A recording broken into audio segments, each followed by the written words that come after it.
Let's start with day and night. Life evolved under conditions of light and darkness, light and then darkness. And so plants and animals developed their own internal clocks so that they would be ready for these changes in light.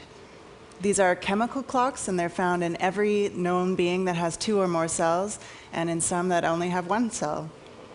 I'll give you an example. If you take a horseshoe crab off the beach and you fly it all the way across the continent and you drop it into a sloped cage, it will scramble up the floor of the cage as the tide is rising on its home shores, and it'll skitter down again right as the water is receding thousands of miles away. It'll do this for weeks until it kind of gradually loses the plot.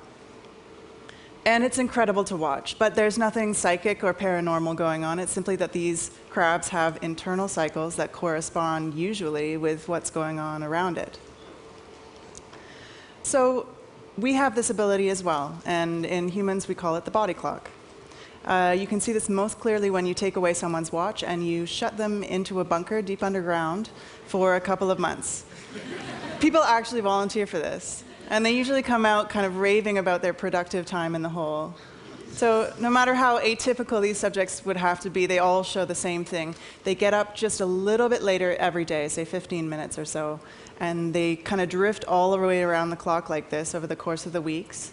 And so in this way, we know that they're working on their own internal clocks rather than somehow sensing the day outside.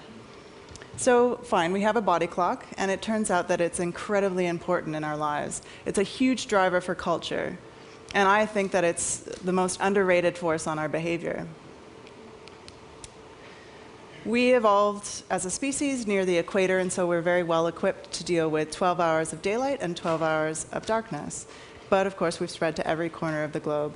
And in Arctic Canada, where I live, we have perpetual daylight in summer and 24 hours of darkness in winter. So the culture, the Northern Aboriginal culture, traditionally has been highly seasonal. In winter, there's a lot of sleeping going on. You enjoy your family life inside. And in summer, it's almost manic hunting and working activity, very long hours, very active. So what would our natural rhythm look like? What would our sleeping patterns be in the sort of ideal sense? Well, it turns out that when people are living without any sort of artificial light at all, they sleep twice every night.